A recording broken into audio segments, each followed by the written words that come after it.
Oke, kali ini kita akan membahas bagian terakhir dari bab 3 bukunya Hall.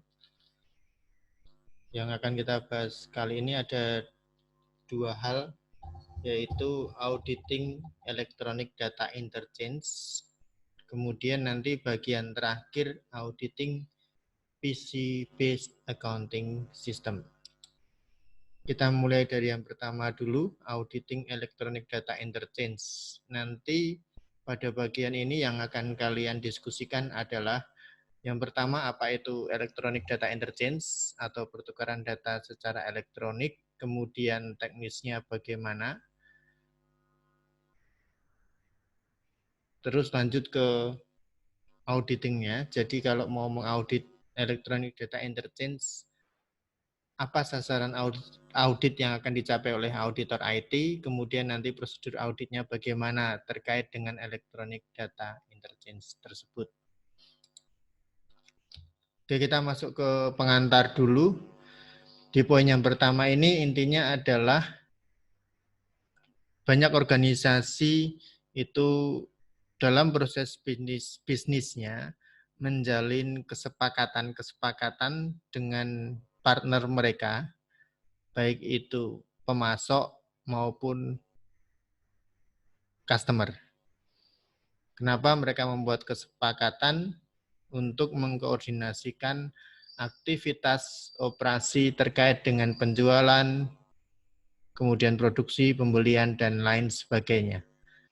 Nah, kesepakatan inilah yang kemudian menjadi dasar bagi electronic data interchange. Artinya, kesepakatan ini nanti ketika kita bicara teknologi, berarti akan masuk dalam proses bisnis yang terotomatisasi menggunakan pertukaran data secara elektronik atau electronic data interchange.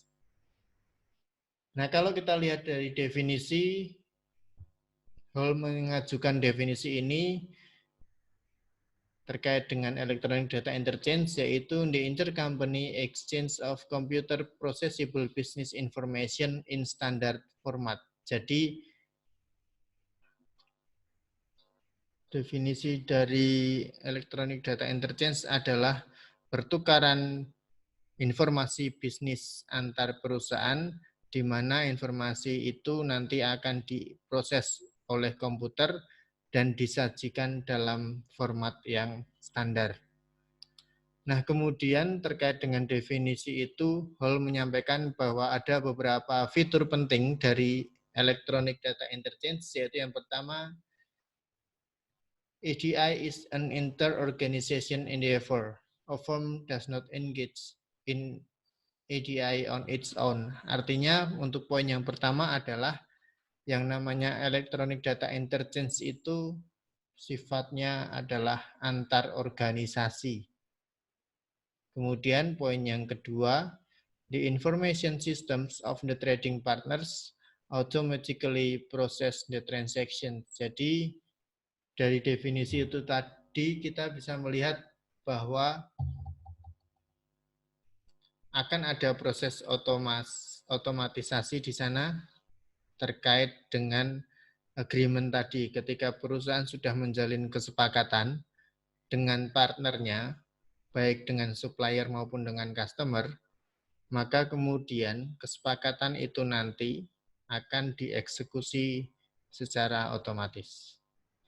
Yang ketiga, transaction information is transmitted in a standardized format. Jadi siapapun partnernya, apapun kesepakatannya, kalau sudah menggunakan electronic data interchange, maka nanti informasi transaksi antar organisasi itu akan ditransmisikan secara otomatis dalam format yang standar. Ini adalah 3 poin penting ketika kita bicara tentang pertukaran data secara elektronik. Nah, di gambar 3.9 ini contohnya, contoh bagaimana electronic data interchange itu bekerja. Jadi, ceritanya ada dua perusahaan, company A sebagai customer, kemudian dia ingin berinteraksi atau membeli barang ke supplier, ke company B. Maka alurnya adalah customer A itu akan masuk ke sistem purchasing-nya dia, kemudian menggunakan software electronic data interchange, dia memasukkan apa yang mau dia beli, kemudian dengan menggunakan communication software, informasi itu tadi dikirimkan ke company B. Kemudian nanti company B akan memasukkan purchase order tadi ke dalam sistem penjualan mereka secara elektronik, maka jadilah sales order. Kemudian nanti diproses sampai kemudian barang itu dikirimkan kepada pelanggan. Jadi ini alur dari pertukaran data secara elektronik. Bahwa yang banyak terlibat di sini adalah sistem informasi secara elektronik. Nah, kemudian kita akan bicara tentang standar, ya standar dari Electronic Data Interchange. Hall sudah mengatakan di sana kunci keberhasilan dari Electronic Data Interchange adalah penggunaan format standar. Maka tadi kita kalau kembali ke definisi atau 3 fitur penting dari EDI tadi, kan yang poin ketiga adalah formatnya standar nih. Nah, maka standar seperti apa yang akan digunakan? Ternyata dari bukunya Hall sudah disampaikan di sana bahwa Amerika Serikat punya standar sendiri untuk electronic data interchange, kemudian standar secara internasional juga ada. Nah, untuk yang standar Amerika disebutnya American National Standard Institute, ANSI X12 format. Kemudian kalau yang internasional itu Electronic Data Interchange for Administration, Commerce and Transport format atau EDIFACT. Nah, ini contoh atau bagian dari standar Electronic Data Interchange Amerika.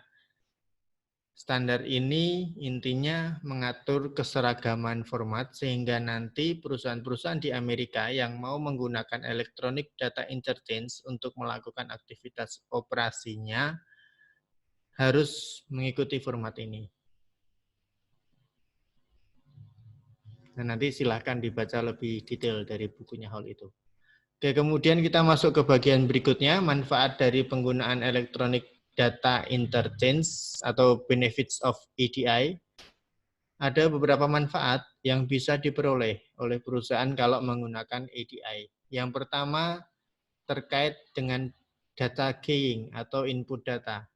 EDI reduces or even eliminates the need for data entry. Jadi ceritanya kalau perusahaan menggunakan pertukaran data secara elektronik, maka kebutuhan untuk menginput data itu bisa semakin berkurang karena secara otomatis data sudah di-generate oleh sistem. Yang kedua, error reduction, mengurangi kesalahan. Firms using EDI see reductions in data keying errors, human interpretation and classification errors, and filling or lost document errors. Jadi kalau menggunakan pertukaran data secara elektronik itu bisa mengurangi kesalahan, misalnya salah input data atau salah klasifikasi data dan yang lainnya. Kemudian yang ketiga, reduction of paper. The use of electronic envelopes and documents drastically reduces the paper forms in the system. Jadi dokumennya ini dokumen elektronik, kalau kita menggunakan electronic data interchange, maka akan mengurangi penggunaan kertas sebagai bagian dari dokumen atas sistem yang kita gunakan. Kemudian yang keempat, manfaatnya terkait dengan postage. Mailed documents are replaced with much cheaper data transmissions. Jadi postage ini konteksnya adalah pengiriman dokumen. Kalau tidak menggunakan electronic data interchange, maka biasanya kan perusahaan akan mengirim data dengan cara yang konvensional misalnya. Nah, maka ketika menggunakan electronic data interchange, karena dokumennya itu sudah tertransmisikan by system, maka untuk pengiriman data ini akan menjadi lebih murah, sehingga bisa menghemat biaya. Kemudian manfaat yang kelima adalah automated procedures. EDI automates manual activities associated with purchasing, sales order processing, cash disbursement, and cash receipts. Jadi intinya kalau menggunakan electronic data interchange, semua aktivitas yang tadinya manual itu akan terotomatisasi oleh sistem. Baik itu aktivitas pembelian, pemrosesan penjualan, pengeluaran kas maupun penerimaan kas. Itu semua akan dilakukan secara otomatis oleh sistem electronic data interchange. Kemudian yang berikutnya, benefits of EDI adalah inventory reduction. By ordering directly as needed from vendors, EDI reduces the lag time that promotes inventory accumulation. Jadi ceritanya kalau menggunakan pertukaran data secara elektronik, maka pencatatan persediaan ini juga bisa langsung dapat dilakukan.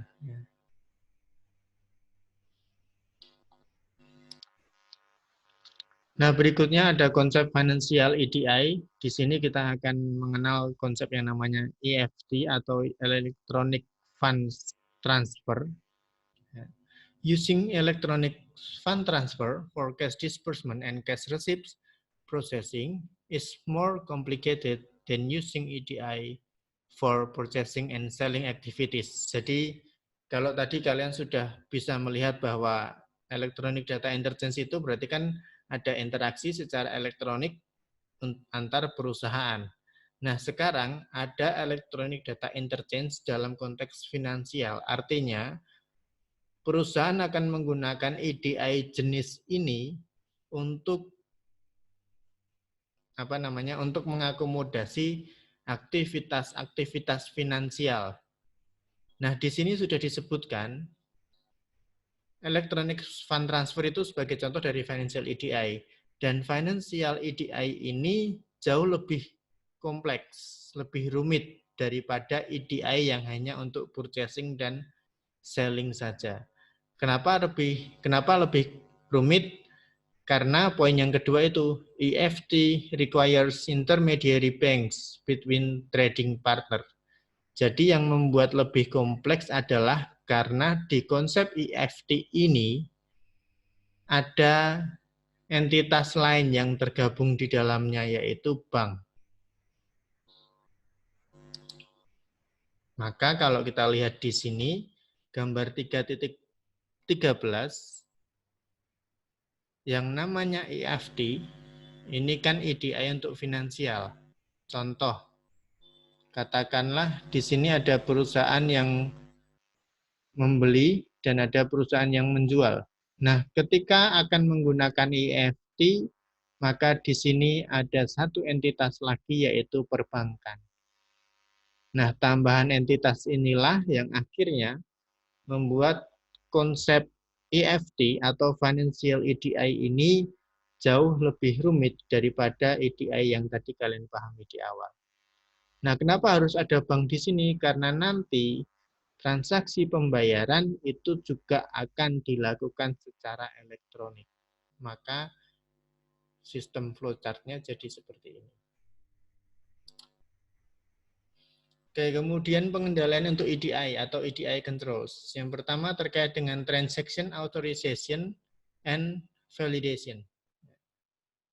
Di sini Hall mengatakan bahwa both the customer and supplier must establish that the transaction being processed is to or from a valid trading partner and is authorized. Jadi ketika akan menggunakan EDI untuk melakukan transaksi, maka dua belah pihak itu, penjual ataupun pelanggan, harus bisa memastikan bahwa yang diajak berinteraksi itu adalah partner yang valid dan terotorisasi.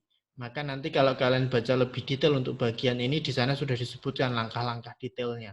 Bagaimana cara memvalidasi bahwa partner kita ini adalah partner yang memang by system itu sudah authorized. Kemudian berikutnya terkait dengan access control. To guard against unauthorized access, each company must establish valid vendor and customer file. Jadi kalau yang namanya electronic data interchange ini juga tidak lepas dari risiko adanya akses yang ilegal atau akses yang tidak terotorisasi. Nah, maka Hall mengatakan di sana untuk mencegah terjadinya akses yang ilegal, maka setiap perusahaan itu harus punya file customer and supplier yang valid. Jadi nanti dalam file itu langsung terlihat semua. Sehingga nanti ketika ada interaksi menggunakan EDI, setiap perusahaan bisa langsung tahu partner yang valid atau tidak. Kemudian terkait dengan pengendalian akses, ada cara berikutnya yang diusulkan oleh Hall. User authority tables can also be established, which specify the degree of access a trading partner is allowed. For example, the partner may be authorized to read inventory or pricing data, but not change value. Jadi, cara yang berikutnya untuk terkait dengan pengendalian akses adalah menggunakan tabel otoritas. User authority table. User authority table itu intinya adalah tabel yang isinya tentang apa saja yang bisa dilakukan oleh user ketika mengakses file. Maka di sini disebutkan contohnya, misalnya partnernya itu hanya bisa membaca harga inventory. Customer nih ya, customer hanya bisa membaca harga barangnya saja. Tetapi customer tidak bisa mengganti harga barang. Nah, itu contoh penggunaan user authority tables. Berikutnya terkait dengan audit trail atau penelusuran audit atau jejak audit. The absence of source documents in EDI transactions eliminates the traditional audit trail. Jadi di sini poin pertamanya, yang namanya tadi kan kita sudah sepakat nih, kalau EDI itu nggak ada dokumen sumber ya, nggak ada dokumen berbasis kertasnya. There is no source document.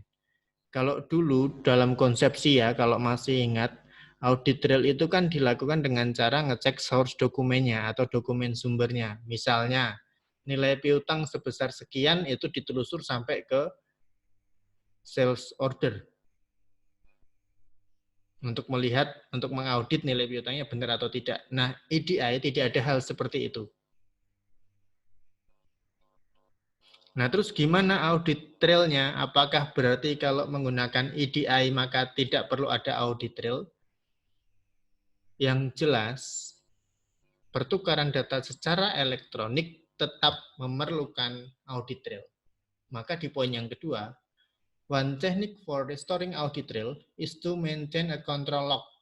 Jadi karena kita tidak bisa menggunakan konsep audit trail yang tradisional, nah kalau perusahaan menggunakan electronic data interchange, maka audit trail-nya dilihat dari log yang ada di setiap software-nya atau catatan yang ada di setiap software-nya. Maka di sini disebutkan control log which records the transaction flow through each phase of the EDI system. Jadi kalau tadi kalian lihat di gambar yang paling depan itu kan ada software-software untuk electronic data interchange. Di setiap software itu harusnya ada catatannya, ada lognya. Log yang berisi mengenai seluruh informasi yang direkam oleh software ketika setiap perusahaan berinteraksi dalam setiap fase dari electronic data interchange. Nah, maka nanti audit trail-nya dilihat dari situ, dari log itu. Apa saja yang direcord di sana. Nah, ini gambarnya. Di sini kalian bisa lihat. Tadi saya mengatakan kan ada sistem pembelian, kemudian ada software EDI, kemudian ada communication software. Di sisi yang lain juga sama, ada sistem penjualan, ada EDI software, ada communication software. Ini semua aktivitas atau informasi yang dijalani di setiap fase ini akan tercatat di transaction log. Nah, maka kalau mau melakukan audit trail, ya dilihat dari sini. dibuka lognya, informasi apa saja yang muncul di sana. Itu caranya kalau mau melakukan audit trail ketika menggunakan electronic data interchange. Oke, kemudian kita masuk ke auditingnya. Kalau ada auditor mau mengaudit electronic data interchange, maka ini audit objektifnya atau sasaran auditnya ya. The auditor's objectives are to determine that all ADI transactions are authorized, validated, and in compliance with the trading partner agreement. Jadi yang pertama, sasaran auditor dalam mengaudit electronic data interchange adalah seluruh transaksi electronic data interchange adalah transaksi yang terotorisasi, transaksi yang valid, dan patuh atau sesuai dengan kesepakatan antar pihak. Kesepakatan ini misalnya mau beli barang apa, jumlahnya berapa, dan lain sebagainya. Yang kedua, no unauthorized organizations gain access to database records. Yang harus menjadi sasaran audit adalah tidak ada organisasi yang unauthorized yang bisa mengakses database. Kemudian yang ketiga, authorized trading partners have access only to approved data. Jadi yang harus dicapai adalah bahwa setiap partner yang sudah terotorisasi tentunya, itu akan punya akses hanya untuk menyetujui data yang ditransmisikan dalam EDI. Jadi misalnya tadi, ada transaksi pembelian. Ketika si pembeli sudah mengirimkan, maka penjual tidak akan bisa mengubah data itu, tapi dia hanya bisa meng-approve bahwa ada data pembelian sejumlah sekian dari customer X. Kemudian yang keempat, adequate controls are in place to ensure a complete audit trail of all EDI transactions. Nah, ini terkait dengan yang tadi kita bicarakan. Sasaran auditnya adalah harus ada pengendalian yang memadai untuk memastikan bahwa audit trail atas transaksi EDI itu lengkap. Berarti ya tadi kita bicara tentang log tadi itu. Bagaimana log itu bisa menjadi kontrol yang memadai.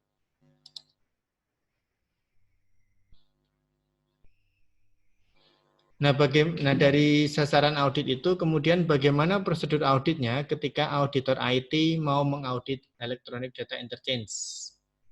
Ada yang namanya test of authorization and validation control, ya kan? Karena tadi yang pertama kita bicarakan kan itu bahwa setiap pihak itu harus valid dan harus terotorisasi.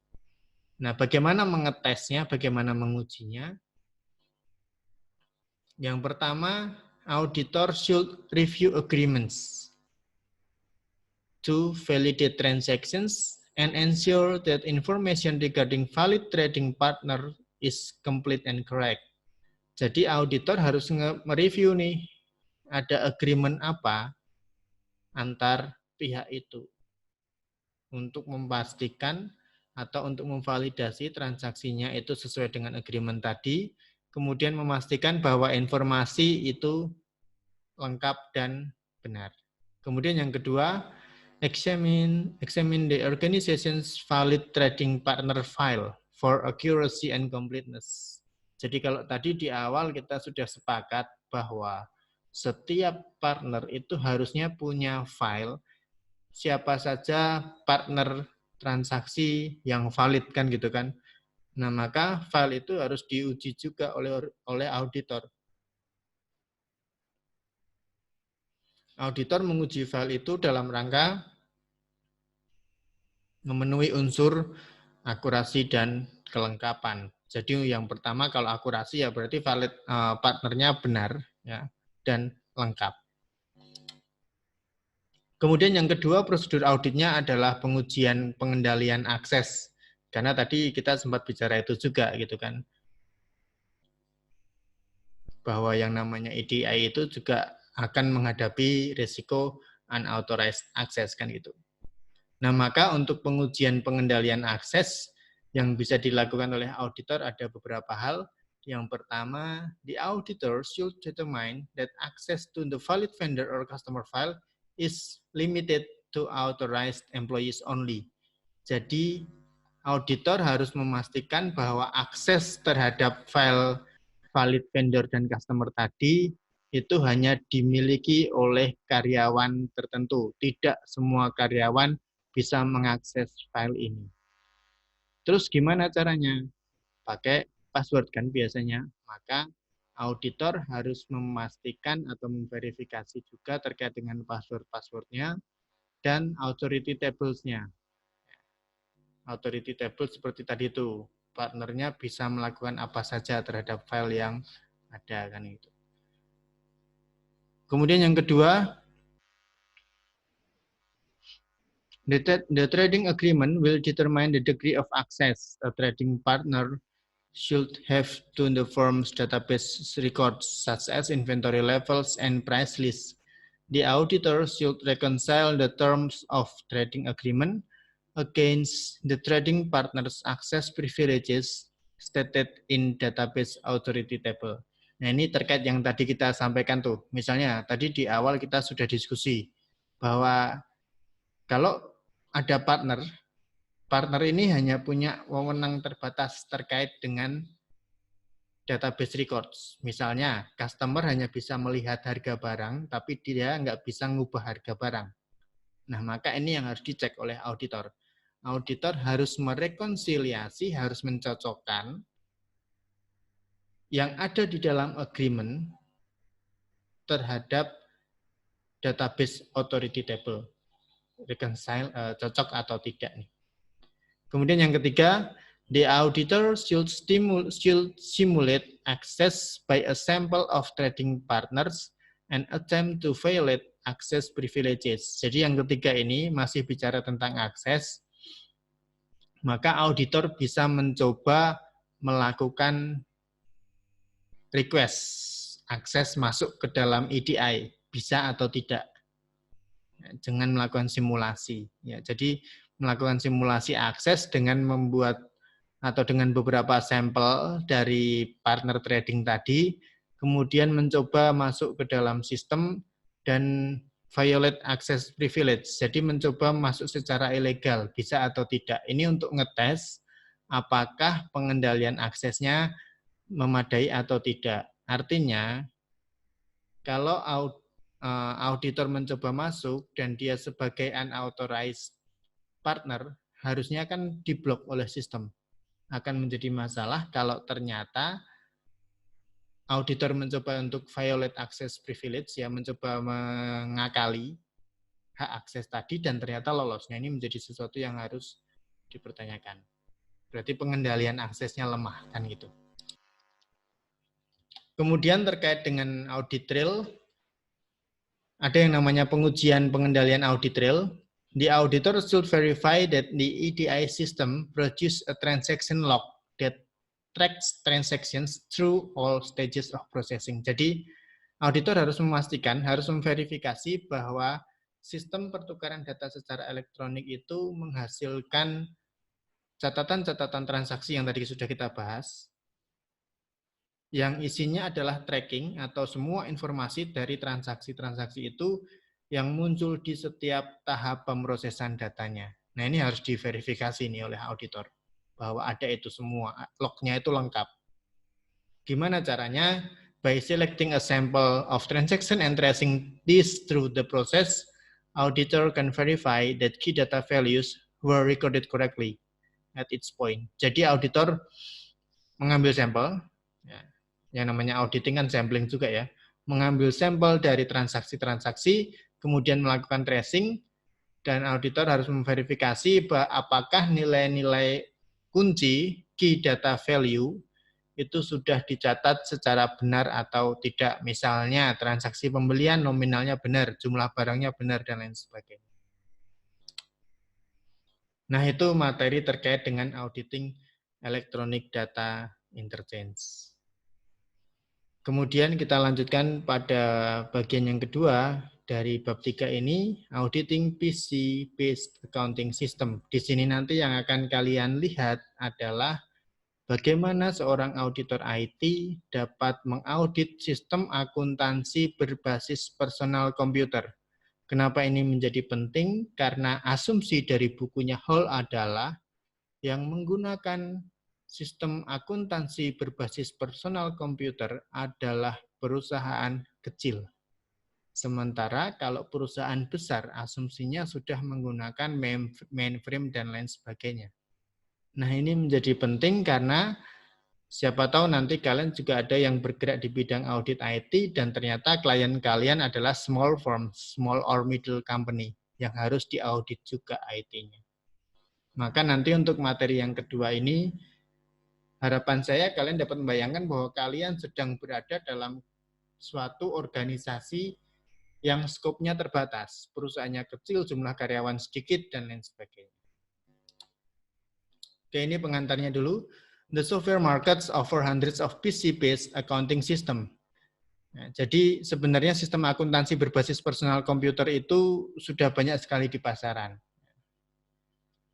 In contrast to mainframe and client-server systems that are frequently custom designed to meet specific user requirements, PC applications tend to be general-purpose systems that serve a wide range of needs. Jadi, kalau tadi saya bilang mainframe, client-server system, itu kan bayangan kalian adalah software-software yang memang didesain secara custom, secara khusus, sesuai dengan request perusahaan-perusahaan besar itu.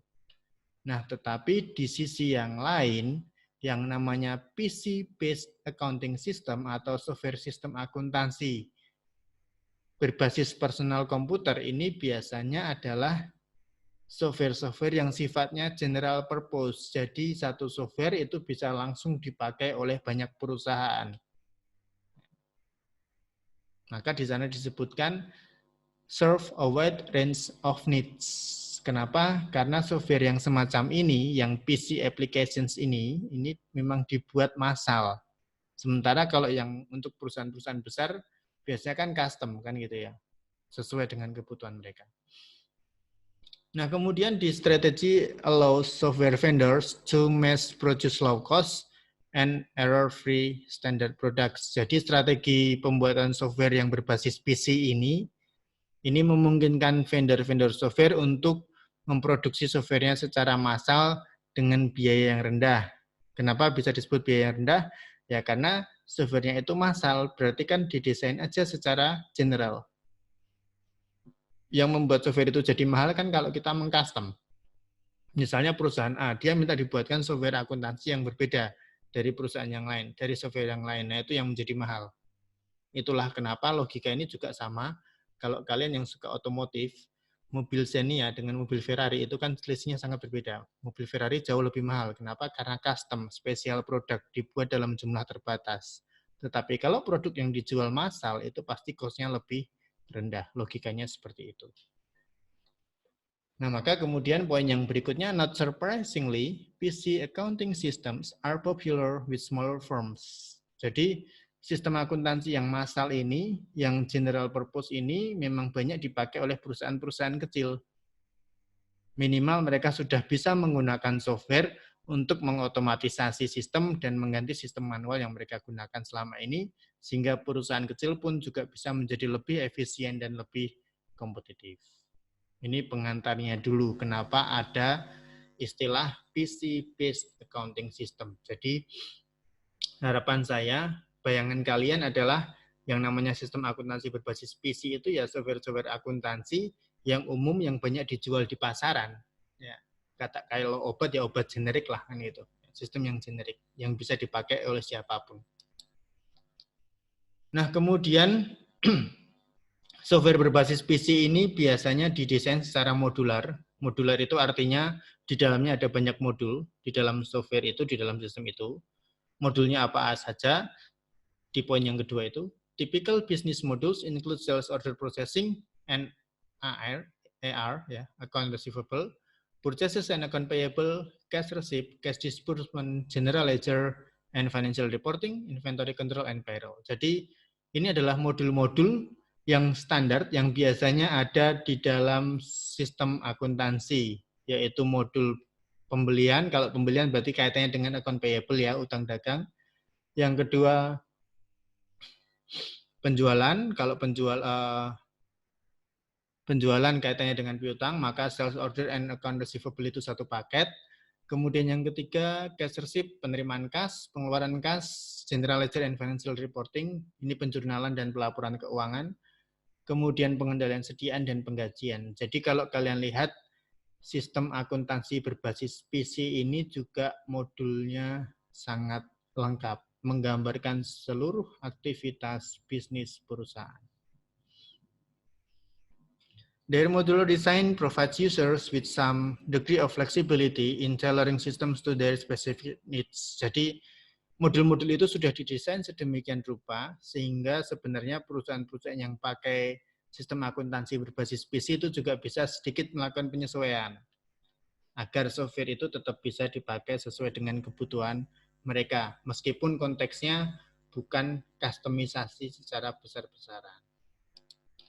Nah, ini contoh atau bagannya, yang namanya modular itu seperti ini. Jadi satu program dia punya banyak modul di dalamnya.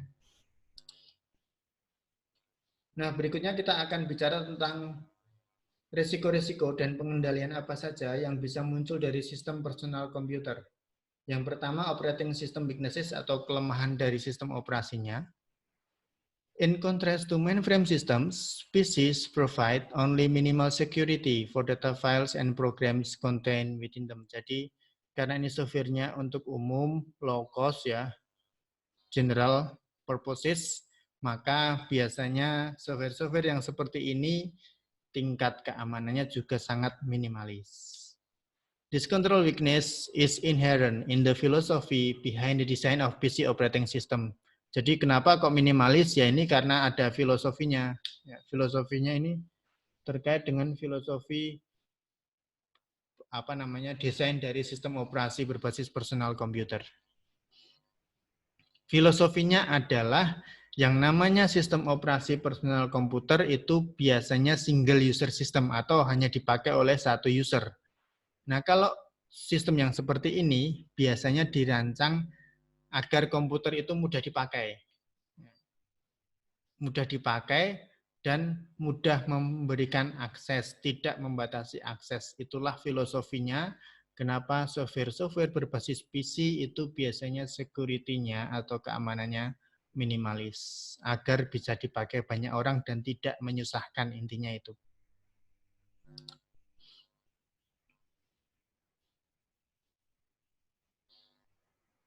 Kemudian yang kedua, kita bicara tentang weak access control. Jadi, karena di sini aksesnya itu tidak dibatasi, maka pengendaliannya adalah menggunakan logon prosedur seperti yang kemarin kita bahas. Itulah kenapa kalau kalian lihat misalnya software seperti Accurate itu kan tetap membutuhkan logon, ya kan, username dan password misalnya. Ini juga tetap bisa dipakai. Jadi di dalam software yang berbasis PC, software-software yang massal, itu tetap ada pengendalian aksesnya, misalnya menggunakan logon prosedur. Oke, kemudian risiko yang berikutnya berkaitan dengan pemisahan tugas yang tidak memadai. Ini konteksnya sama seperti perusahaan kecil.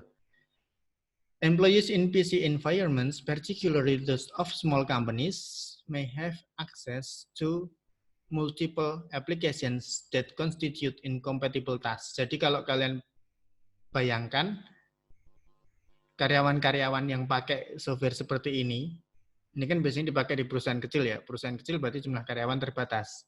Kalau jumlah karyawan terbatas, maka biasanya setiap karyawan akan mengakses banyak modul yang tadi sudah kalian lihat di awal. Beda konteksnya dengan perusahaan besar. Kalau perusahaan besar, bisa jadi satu karyawan hanya bertanggung jawab dengan satu modul saja. Saya punya sepupu yang bekerja di satu perusahaan besar, dia sering cerita pada saya tentang SAP karena kebetulan dia ngurusi itu di Jakarta. Ya. Saya tanya, dia SAP-nya modul yang mana? Ternyata dia modulnya untuk account receivable doang. Jadi kalau di perusahaan besar, pemisahan tugas itu tidak hanya pemisahan tugas secara fisik, tapi juga pemisahan tugas dalam hal software-nya. Nah, kalau di perusahaan kecil ini yang terjadi, ya, beberapa karyawan itu akan memiliki akses, harus mengakses banyak modul. Nah, maka di sini ada contohnya. For example, a single individual may be responsible for entering all transaction data, including sales order, cash receipt, invoices, and disbursement. Jadi tidak menutup kemungkinan satu orang karyawan itu akan memasukkan semua data transaksi perusahaan, mulai dari penjualan, penerimaan kas, pembuatan faktur, dan pengeluaran kas. In small company operations, there may be little that can be done to eliminate these inherent conflicts of duties. Di perusahaan kecil, sangat sedikit kemungkinan yang bisa terjadi untuk mengurangi hal-hal semacam ini. Artinya, sampai kapanpun di perusahaan kecil, setiap karyawan akan berkutat dengan hal yang sama, bahwa mereka harus mengakses banyak modul. Maka, bagaimana pengendaliannya? Pengendaliannya adalah menggunakan multi-level password. Multi-level password control is used to restrict employees who are sharing the same computers to specific directories, programs, and data files.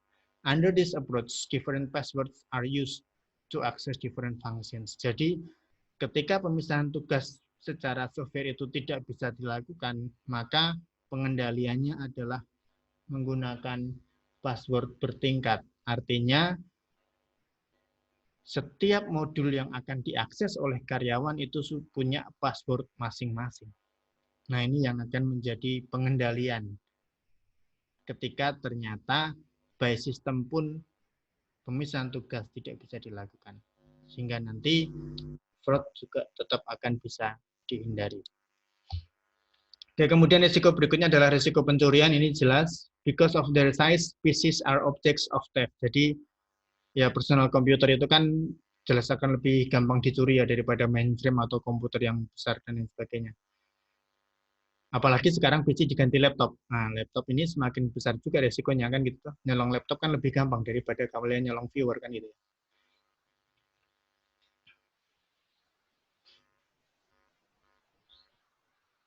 Nah, maka harus ada pengendaliannya untuk risiko ini. Pengendaliannya apa? Misalnya yang pertama adalah adanya kebijakan formal. Formal policies should be in place to restrict financial and other sensitive data to desktop PCs only. Jadi adanya kebijakan formal terkait dengan data finansial dan data lainnya itu disimpan di desktop, itu nanti aturannya seperti apa. Kemudian sebagai tambahan, in addition, the organization should provide employee training about appropriate computer usage. Jadi perusahaan harus mentraining karyawannya bagaimana cara menggunakan komputer yang benar, termasuk kalau kalian baca lebih detail nanti di materinya, perusahaan harus memberikan sanksi kalau ternyata karyawan itu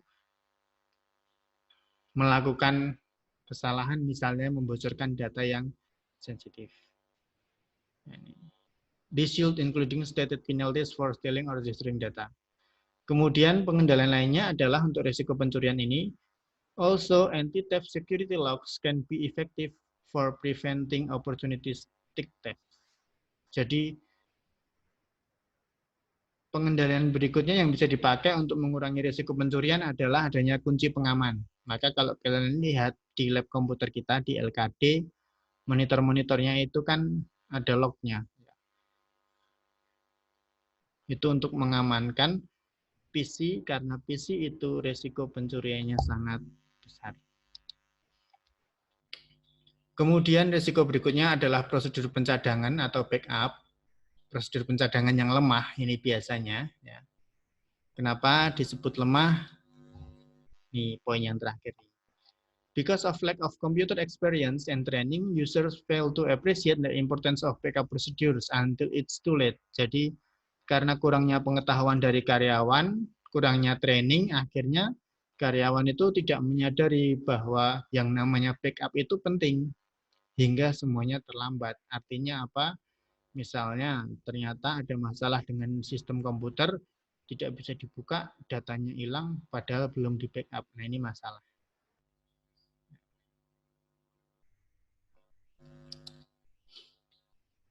Apalagi biasanya software-software yang seperti ini tidak ada pencadangan otomatis. Nah, bagaimana pengendaliannya? Yang pertama, for convenience, the backup may be directed to an external hard drive.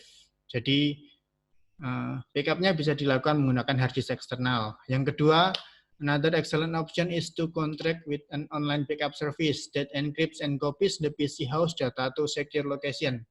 Jadi yang kedua itu backupnya diserahkan kepada pihak ketiga untuk membackup data kalian. Kemudian dienkripsi sehingga tidak bisa dibuka oleh siapapun yang tidak punya kuncinya, kan gitu ya.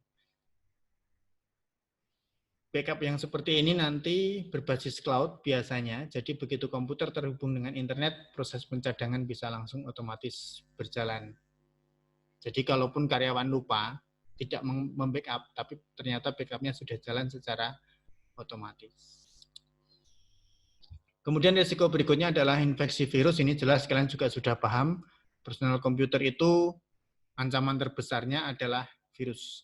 Maka di sana disebutkan, virus infections is one of the most common threats to PC integrity and system availability. Strict adherence to organizational policies and procedures that guard against virus infections is critical to effective virus control. Gimana mengendalikannya? Pengendaliannya adalah menggunakan kebijakan dan prosedur yang ketat. Contoh misalnya yang paling umum, kalau karyawan mencolokkan flash disk ke dalam komputer, maka flash disknya harus di-scan dulu dan lain sebagainya. Itu contoh. Nah, itu harus dibuatkan kebijakannya dan diterapkan secara ketat.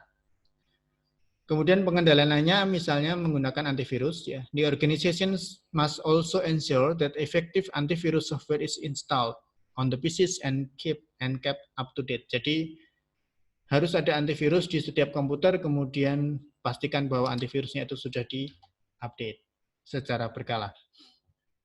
Nah, kita masuk ke bagian auditingnya. Apa sih sasaran audit yang bisa dicapai ketika akan mengaudit PC security? Di sini ada beberapa hal yang bisa dilakukan auditor, intinya verifikasi semua. Yang pertama, verify that controls are in place to protect data, programs, and computer from unauthorized access, manipulation, destruction, and theft. Jadi yang pertama, auditor harus memverifikasi bahwa di PC itu sudah ada pengendalian untuk menjamin perlindungan data, program, dan lain sebagainya.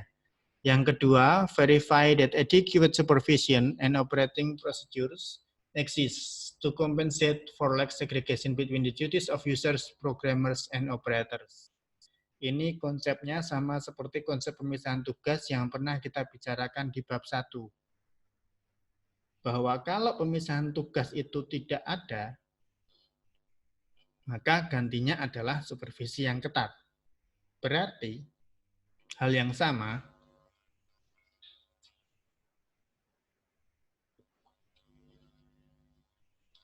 sama berlaku ketika auditor akan mengaudit software, di mana untuk menggunakan software itu tidak bisa ada pemisahan tugas.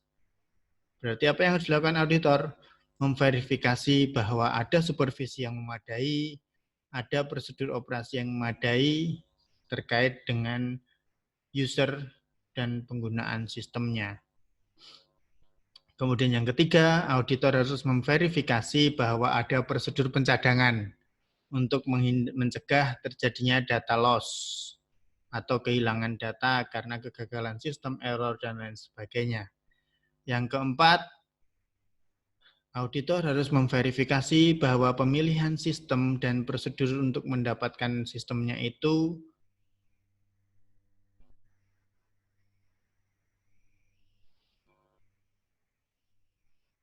akan mengarah kepada pemerolehan aplikasi yang kualitasnya baik dan terlindungi dari perubahan-perubahan yang ilegal. Kemudian yang berikutnya, auditor harus memverifikasi bahwa sistem PC yang ada di perusahaan itu bebas dari virus dan terlindungi secara memadai untuk meminimalkan risiko terinfeksi virus atau software berbahaya lainnya.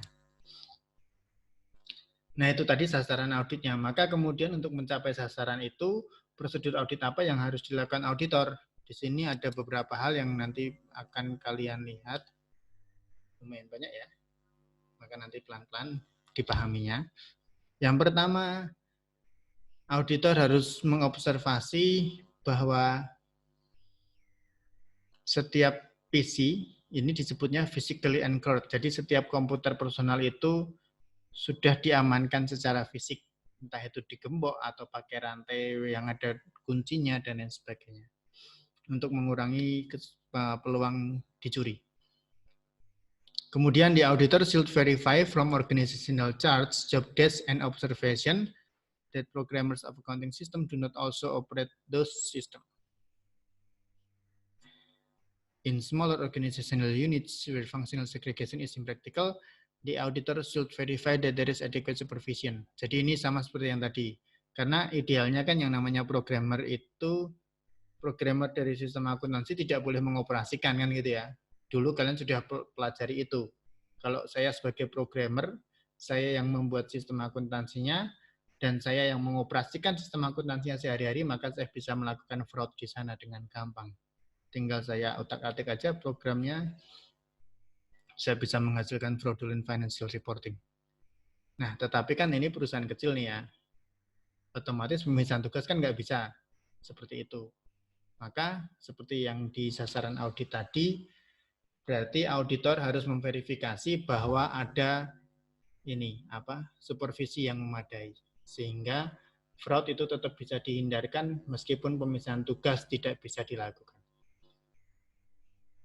Kemudian auditor should confirm that reports of processed transactions, listing of update accounts, and control totals are prepared, distributed, and reconciled by appropriate management at regular and timely intervals. Jadi, auditor harus mengkonfirmasi bahwa semua laporan-laporan terkait dengan transaksi dan lain sebagainya itu disiapkan, didistribusikan, dan dikonsiliasi secara tepat oleh manajemen serta sesuai dengan waktu yang ditentukan, sesuai dengan waktu terjadinya.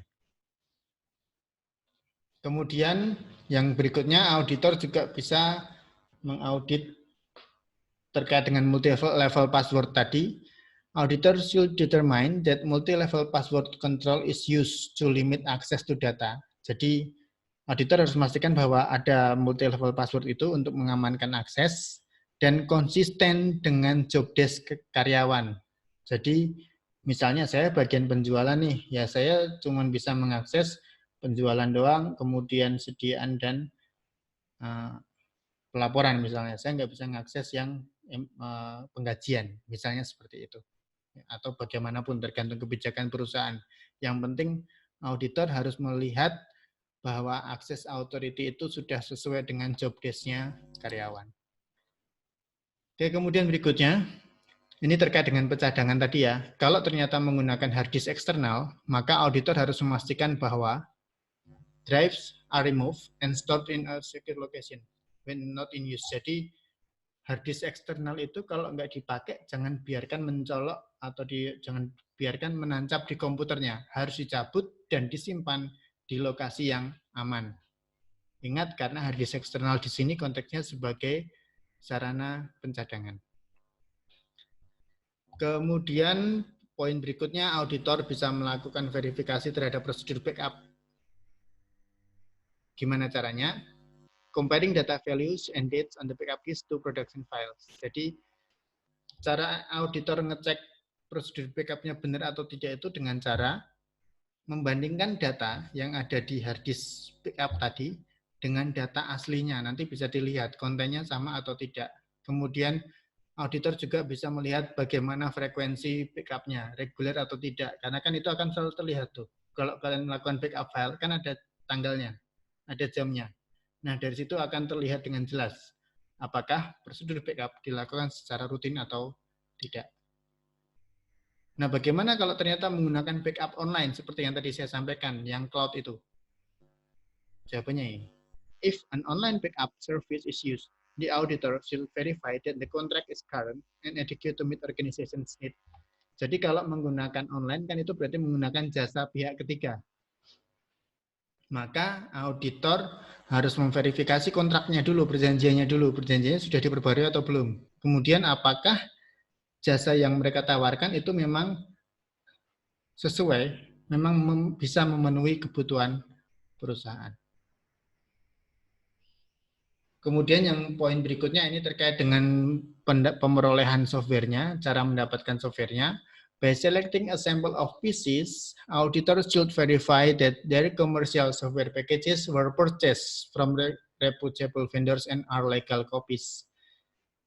Jadi, asumsi yang ada di sini adalah setiap perusahaan itu jangan menggunakan software bajakan, tapi menggunakan software yang legal. Maka auditor bisa melakukan sampling kalau misalnya perusahaan itu punya beberapa PC nih. Di sampling aja, pastikan bahwa software yang ada di dalam PC itu semuanya software yang dibeli dari vendor yang bereputasi, serta software yang legal, bukan bajakan, seperti yang biasa kalian lakukan. Oke, kemudian yang terakhir, ini auditor harus mereview kebijakan organisasi terkait dengan software antivirus. Karena tadi kita sudah sepakat bahwa pengendaliannya adalah harus ada software antivirus di setiap PC dan diupdatekan gitu.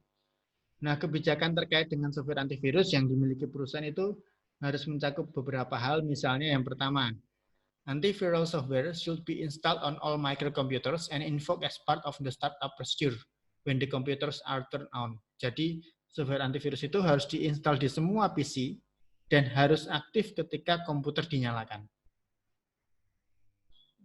Kemudian yang kedua, all upgrades to vendor software should be checked for virus before they are implemented. Misalnya, perusahaan menggunakan, katakanlah suatu sistem akuntansi nih ya, katakanlah Mayop lah. Mayopnya ini ada upgrade. Akhirnya perusahaan membeli upgrade-annya Mayop ini.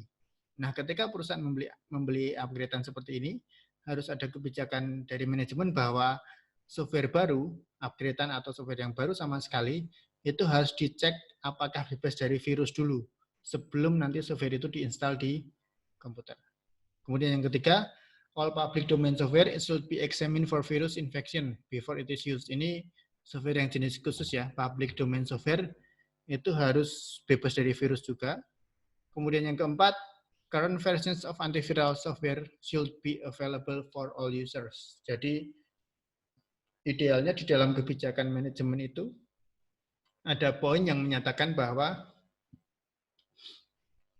software antivirus yang terbaru harus tersedia bagi semua user.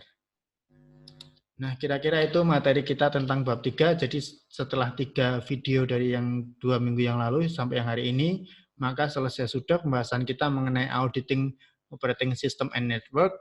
Silahkan dipelajari lebih lanjut karena kita cuma tinggal punya beberapa kali pertemuan sebelum ujian akhir. Terima kasih, kita lanjutkan dengan sesi diskusi.